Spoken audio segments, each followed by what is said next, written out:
Aê, tô meio alta. Olá, Tudo bem, queridos? tudo bom? Como é que estás? Vocês estão me ouvindo bem? Eu tô te ouvindo bem. Aliás, eu vou. Me diz se melhora o meu áudio, que eu vou colocar o Tá, fone aqui, se o porque meu gato não comeu o fone. assim acho que fica mais legal. Aqui. Melhorou? Porque normalmente eu tô em cima, né? Aham. Eu falei, gente, por que que eu tô tão lá em cima? E aí, queridos, tudo bem? Melhorou o Como meu que tá áudio? foi? Ficou melhor com o microfone? Muito bom estar aqui. Acabei Maravilhoso, entrando, maravilhoso. entrando. É um horário que normalmente eu não faço live. Pois é, a gente tem essa tradição de fazer a live sábado, 11 da manhã. O pessoal fala que é o horário de ouvir live limpando a casa. Eu tenho. Esse é o horário das pessoas muito health life, né? Tipo, as pessoas da yoga. A Anitta Pois provavelmente é, deve pois estar é. fazendo alguma sequência. É possível, é possível. Não que eu seja essa pessoa, não, viu? Eu também não. Mas, Claramente não sou. claro. Mas olha só, optou pelo horário da galera Good Vibes. Parabéns. Mas a internet fica Bem, ótima. Tainá. Ah, Caiu. fica. Tá Sem super, problema. tá super funcionando. Mas vamos lá, pro nosso tempinho. Vamos lá, Tainá. Antes de tudo, bom dia. Muito Bom dia, obrigado por estar com a queridos. gente aqui hoje. É um prazer enorme. Cada conversa que eu tenho contigo está sendo mais prazerosa, está sendo uma surpresa cada vez maior, assim. Já te conhecia desde 2018, da tua campanha a deputada estadual lá no Rio. Legal. E, enfim, tem sido muito interessante continuar te acompanhando e ver como você tem se destacado em múltiplos temas. Mas hoje te convidei aí para a gente tratar justamente essa pauta da questão da negritude, né, das campanhas de pessoas pretas e de todas as particularidades que existem. A gente fez uma semana retrasada, se eu não me engano, sobre a questão LGBT. Então a gente tem feito essas pautas sobre campanhas progressistas, né? Já fizemos algumas coisas sobre campanhas de mulheres. A gente vai até voltar a fazer.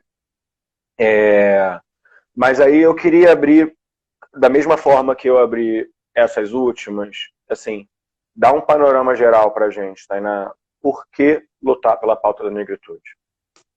Bem, primeiro, olá, Paulo, olá, Basilab, todo mundo que está acompanhando, entrando aqui. Um prazer, uma honra discutir, falar um pouquinho de Brasil, de conjuntura com vocês. É fundante, acho que é fundamental a gente pensar na pauta racial e falo que a gente tem muita dificuldade ainda, mesmo com o contexto do George Floyd, mesmo com o contexto das mortes nas periferias, a gente tem muita dificuldade de construir um debate racializado no Brasil, porque o racismo fez com que isso não fosse uma pauta central em todos os setores, seja na universidade, seja nos movimentos sociais. Existe um racismo entranhado, principalmente na nossa base intelectual organizada, que produz informação, que promove aí os primeiros temas, a vanguarda da discussão brasileira sai já a partir de um racismo entranhado. Então, toda vez que a gente vai discutir racismo, que a gente vai discutir desigualdade social e econômica com recorte racial, existe muita dificuldade de se entender. Minha gata pulando aqui a janela. Existe muita dificuldade de se entender. Eu vou abrir para ela a janela, porque senão ela vai ficar desesperada. Sem problema, o meu, por acaso, está quietinho aqui no colo, não está causando ainda, mas daqui a Eu pouco vou, ele começa. eu vou até mostrar para vocês. Olha o que ela faz. Ela foge e fica batendo no vidro. Vou Abre socorrer, lá, tadinha. vou socorrer uma gata. Não, não é, tadinha. É isso que acaba. Vem, vem. Você mostrou a sua, eu vou mostrar o meu aqui também. Ó. Cloroquina tá aqui, ó, Pronto, deitadinho, quietinho. gente. Sai daqui, fica no computador. Olha essa gata, gente. A Ai, que obesidade dessa delícia, gata gente. na quarentena. Muito linda. Josefina fez uma participação especial na live. Vamos voltar a falar de Brasil. Vamos lá. E nesse contexto, é importante pensar também que a gente conseguiu um grande avanço no último ciclo, claro. Nós tivemos grandes intelectuais pretos que nos referenciaram e trouxeram um grande acúmulo, e eu sou fruto disso. A intelectualidade preta hoje é fruto de mulheres como Lélia Gonzalez, como Lúcia Xavier, como Sueli Carneiro. A gente bebe muito, claro, dessas referências, Abdias do Nascimento, mas, sem dúvida alguma, o último ciclo, por conta das cotas raciais e sociais, construíram um corpo de pensamento, de reflexão, não só no debate racial, mas em todos os campos e setores da sociedade, que é muito importante da gente perceber. E acho que é a única janela possível de reflexão desse próximo ciclo. Porque vamos combinar, esse ciclo que passou, o século XX, ele foi construído a partir do pensamento, uma perspectiva de Brasil, de uma intelectualidade essencialmente branca. O próximo ciclo, já que temos massa crítica, intelectuais pretos, referência em vários e diversos espaços, é natural e importante que isso aconteça, que haja uma inserção ou, sinceramente, quero acreditar que haverá um protagonismo de intelectuais negros construindo esse projeto e modelo de Brasil, desenvolvimento futuro. Tenho me debruçado muito nessa discussão. Como é que a gente disputa a narrativa e que ela não seja só narrativa, que ela seja uma proposição concreta para o que virá. Mas, sem dúvida alguma, a gente ainda está bebendo, né, quando a gente tem tanta dificuldade de discutir racismo, discutir o porquê as operações policiais precisam ser recriminadas e rechaçadas, porque a gente tem ainda, em todos os setores da sociedade, os tomadores de decisão, os gestores públicos, o judiciário, enfim, em todas as áreas que definem as políticas públicas e operam a normalidade da sociedade, né, controlam aí a estabilidade democrática, são essencialmente brancos. E brancos, pior, que não tiveram processo educacional racializado. Eles não entendem o racismo como uma estrutura, uma ferramenta importante para a manutenção da desigualdade. Mas a gente está mudando isso.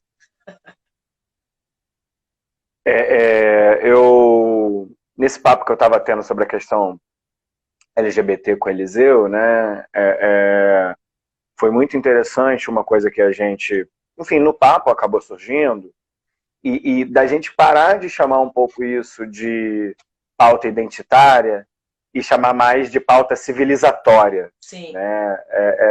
Você concorda com isso? Até porque tem essa coisa, né? Porque a candidatura do empresário branco de 50, 60 anos, ela também tem uma identidade própria. Né? Claro, lógico. Parece que somente negro, somente mulher, somente nada mais identitário do que o branco de meia idade, empresário, do agronegócio. Sim.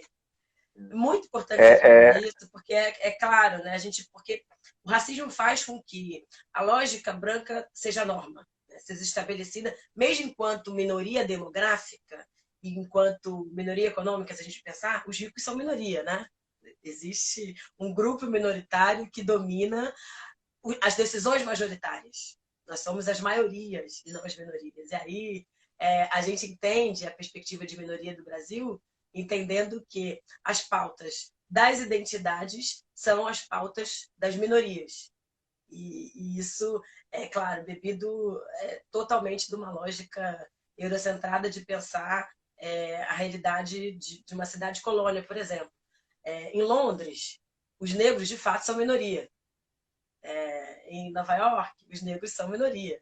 Mas não dá para você colocar, né, que o Brasil tem, na sua ampla maioria, né, de negros e mestiços, praticamente 70%, pensar que a gente está falando de um debate a partir de um recorte minoritário demográfico. Existe uma inversão, inclusive, do entendimento dessa lógica, tamanho apagamento da humanização e dos arrancamentos de civilização e civilizatórios dos negros e negras. Então, eu tenho muito acordo com essa fala. E eu digo mais, eu acho que a gente tem que radicalizar, falar, eu faço muito esse discurso de que o estabelecimento de uma equidade de direitos entre os indivíduos, tanto negros e mestiços, quanto LGBTs, PCDs, enfim, grupos demográficos que têm suas especificidades econômicas, sociais, culturais, etc., etc., têm que ser pautados para uma modificação estrutural desse modelo de sociedade que a gente está inserido. Então, a gente está falando de pautas civilizatórias e estruturantes.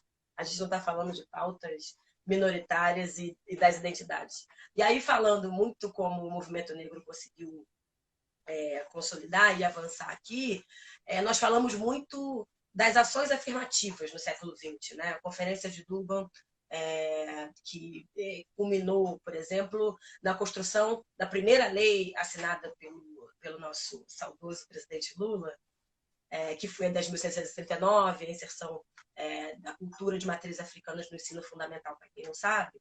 Mas a Conferência de Durban estabelece que a gente precisava focar nas ações afirmativas. E, claro, o ensino, a educação, a reestrutura da educação no Brasil, a inserção de negros e negras são ações afirmativas, não são ações necessariamente reparadoras. Eu acho que no século XXI a gente vai precisar avançar nas pautas reparadoras. A gente precisa falar de reparação racial no Brasil. Como famílias escravocratas não estão sendo taxadas de modo diferenciado das famílias não escravocratas. Como a gente vai falar de taxação de grandes fortunas a partir de todo o genocídio negro que não foi reparado. Como é que a gente vai falar de regularização fundiária e regularização dos imóveis e lotes urbanos a partir de um recorte de reparação? Existe uma série de debates aí que chegam no seu máximo, né, na sua estrutura mais radical, como aconteceu na Colômbia, com a Lei 70. Passamos um século negando o direito de propriedade dos negros, e aí no Brasil só 1% da propriedade está no nome de negro e negra, né? RGI, documentação, patrimônio, só 1%. Então, nossa, não tinha ideia desse dado. A Colômbia chegou nesse debate e discutiu o seguinte: a gente precisa fazer uma discussão que é o retorno de terras e terras para esses negros que não conseguiram acessar propriedade nesse século pós-escravidão. No outro momento, no outro lugar também, a gente precisa falar de países africanos, né, que distribuíram moeda mesmo para, principalmente para as colônias que passaram por genocídio, Congo, Burkina Faso, enfim, países que sofreram aí com uma relação muito próxima com o que aconteceu no Brasil e com o que ainda acontece, passaram por formas de reparação econômica, que é um debate que eu faço muito, muito profundamente também. Como é que a gente estabelece, por exemplo, isenção fiscal e subsídio para as empresas com proprietários pretos no Brasil? Se a gente for pegar todas as cartas de isenção e todos os subsídios e benefícios do BNDES, Caixa Econômica e Banco do Brasil, nos 13 anos do governo de Lula e Dilma, você tá caindo. Falei do Lula, o tripé caiu. Você tá vendo isso? Falar mal do rei. Caraca, Lula, desculpa. Não o tripé econômico, o da câmera, que fique bem claro. Sim. E aí, nesses 13 anos do governo Lula, quantos empreendedores pretos e quantos... Opa, ganhei cafezinho. E quantos empresários pretos acessaram os recursos de subsídio e de construção de políticas econômicas para os empresários do Brasil, né? A gente precisa fazer essa janela e entender que o gargalo da desigualdade e a ponta do racismo só funcionam se o Estado finge não perceber essas assimetrias, essas desigualdades, e precisa operar para que essas desigualdades não ocorram da forma que ocorre, né? Então, muita coisa para construir. Eu lembro você falando, eu lembro de algumas discussões que eu tive de mestrado em gestão pública, né? E aí, em várias discussões sobre orçamento, sobre planejamento, sobre evidências para políticas públicas, eu sempre criticava muito a FGV, né? No sentido de falar, gente, está faltando alguns recortes aí nessas análises. E, cara, é absurdo pensar. Primeiro, a minha... A minha turma não tinha um negro, né? E toda vez que isso era levantado, assim, não teve um professor que foi minimamente sensível à pauta de falar assim, não, realmente, talvez valha a pena pensar sobre o assunto, sabe? E aí você começava, gente, mas e escravidão? E traz dado, né? Porque tem uma coisa que eu gosto muito da GV, que é o surto pela evidência, né? Sim. Tudo tem que ter evidência. E eu falava, gente, mas e esses dados aqui de genocídio, e esses dados de encarceramento, e esses dados de... Enfim, todos os dados, né, que a gente sabe que é escravidão, o último país da América Latina. Né? Não, gente, escravidão acabou há mais de 100 anos já, mas não teve nenhuma correção histórica desse processo, olha a foto brasileira. Não, a gente tem que superar essa página. Isso foi, óbvio, 2016, né? Eu desconfio que o discurso não estaria tão ruim hoje. Nossa, fiquei até emocionado aqui que o Henrique Várias Vieira... pessoas. Meu coração veio na boca aqui. Vou pegar o livro dele que está aqui para assinar virtualmente. Ele pra gente. Desconcentrei agora. Enfim. Não, o deputado comprou aqui também. Muito pessoas, legal. Né? A Zélia Duncan passou e você também nem viu. Nossa, tô prestando muita atenção aqui em você, não tô conseguindo prestar muita atenção nos comentários. Desculpa. Mas me fala um pouco, então, Tainá, de como é que foi essa tua trajetória no movimento, tá? E como é que você está vendo o movimento organizado da negritude hoje? Vamos lá. Eu não tenho uma história muito diferente de uma mulher preta periférica que a gente tenha na militância hoje, né? Vem da Praça Seca, Jacarepaguá, no oeste aqui do Rio de Janeiro, para quem não está aqui, uma favelinha super pequenininha chamada Loteamento do Complexo do Morro da Barão Batomuxi.